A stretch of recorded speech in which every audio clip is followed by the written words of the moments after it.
one of your favorite parts, I hope, the break time. This time, let us talk about some science and math. Okay, some science and math. We are assuming that the world is finished, the day of judgment, Qiyamah, and all that has gone, and now it is the Akhirah time. The scientists are in Jannah, in Firdaus.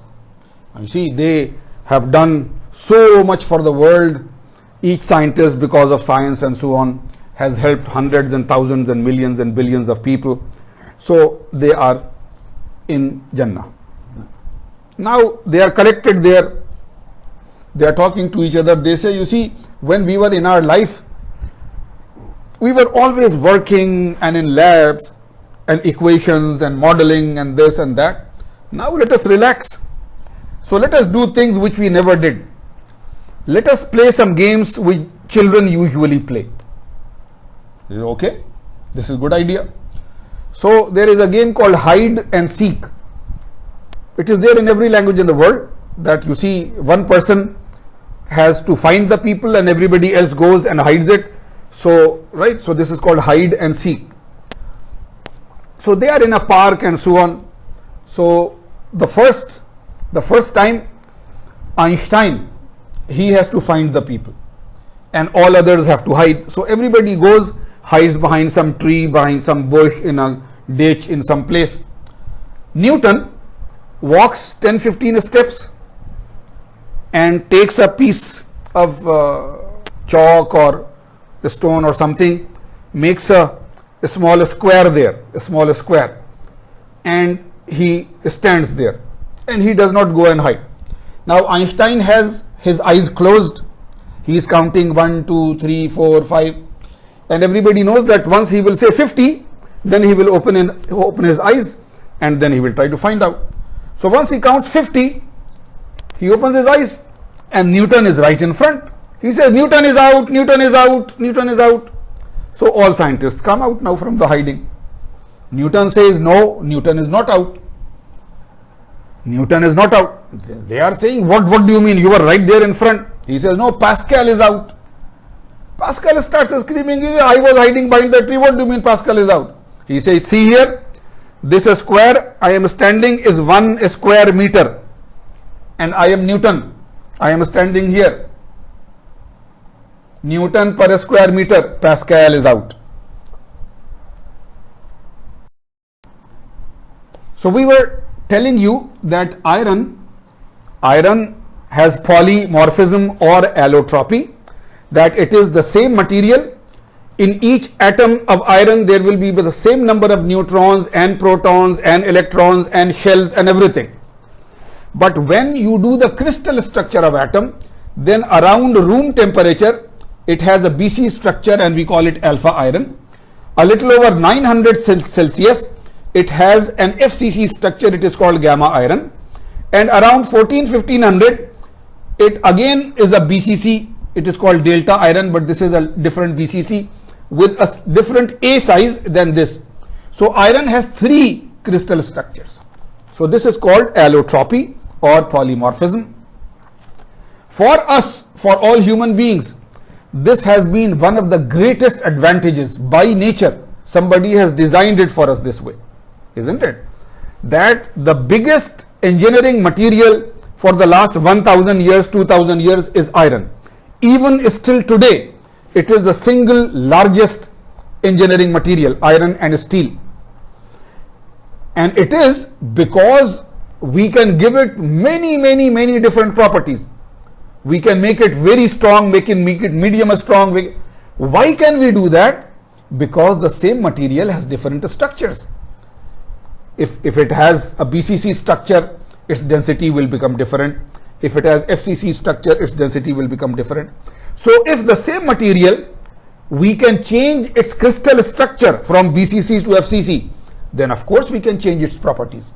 So iron is the largest engineering material because it has very good properties already and then we can play with that properties because it has allotropy or polymorphism.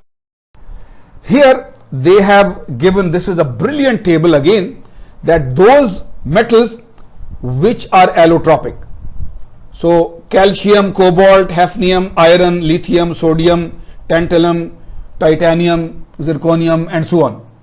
At room temperature, what is their crystal structure? At other temperatures, what is their crystal structure? So all these others, calcium, cobalt, and so on, have two structures. At room temperature, FCC, at more than 450 BCC. At room temperature, HCP, at more than 430 FCC. Iron is the only one that at room temperature BCC, at two different temperatures, two others.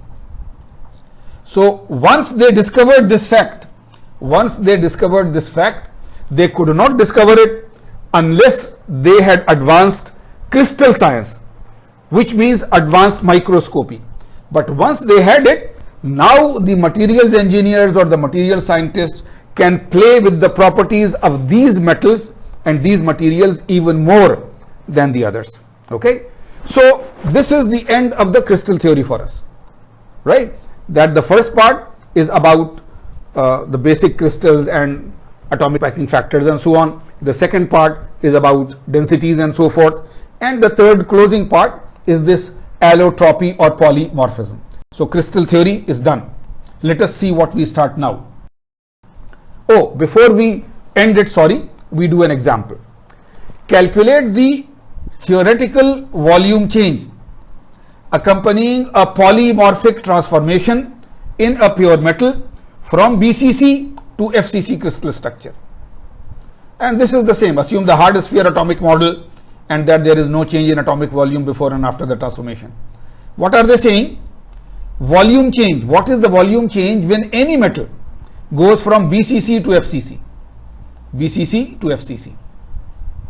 Right? So whatever metal it is, it does not matter.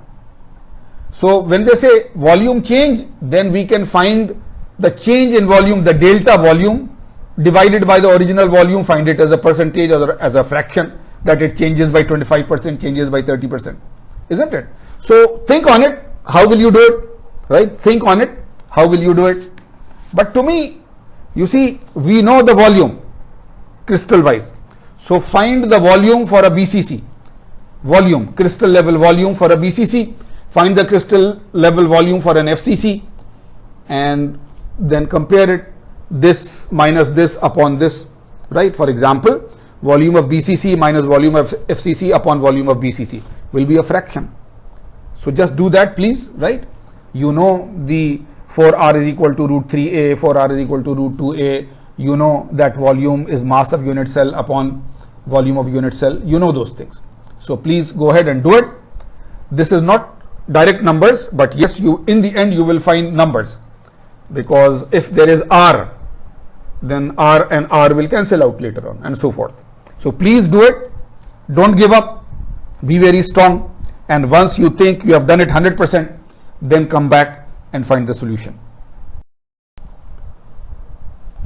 So for FCC we know root 2A is equal to 4R or A is equal to 4R upon root 2, right? For BCC we know root 3A is equal to 4R or A is equal to 4R upon root 3. So the volume is always A cubed. So for FCC, the volume is A cubed. They are saying, let us compare volume per atom, that each atom contains how much volume. We could have directly compared A cubed, but they are saying volume per atom, so that is okay. So volume is A cubed, and there are 4 atoms in FCC, so A cubed upon 4. And A is 4R upon root 3, 4R upon root 3. So 4R upon root 3 cubed divided by 4. Okay. So some number R cubed. Okay. So this is for FCC. Now go ahead and do the same for BCC. BCC has 2 atoms per unit cell. So A cubed is the volume. Volume per atom is A cubed upon 2. And A in BCC is 4R upon root 3. Right. So cube of this divided by 2, it is so much R cubed. So now you are done. Volume of BCC minus volume of FCC upon volume of FCC, for example.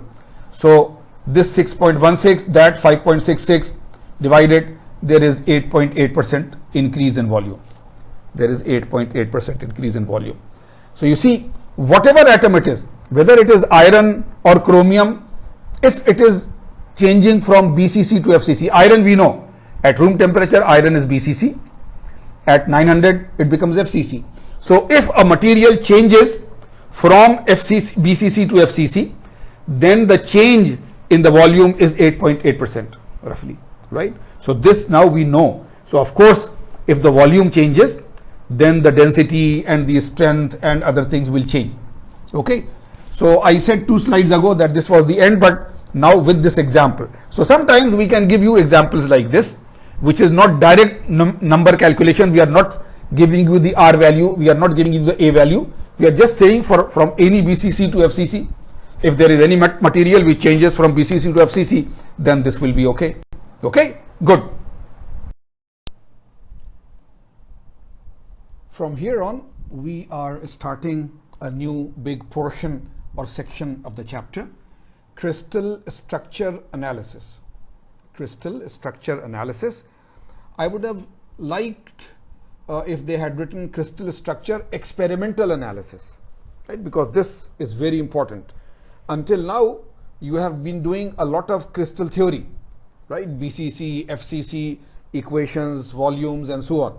So that is also analysis, but that is mathematical analysis using equations and so on. The analysis that you will now do about crystal structure will be based on experiments. Of course, experimental work could not be done unless they had come up with microscopes where so much magnification was very nicely possible, which goes to nanometer scale, right? So therefore this structural analysis, the theory was there, but this structural analysis could not be done accurately until the microscopic power, until nanometers and so on was there, right? So that is the general thing. And in this technique, structural analysis by experiments, main thing is that X-rays will be used.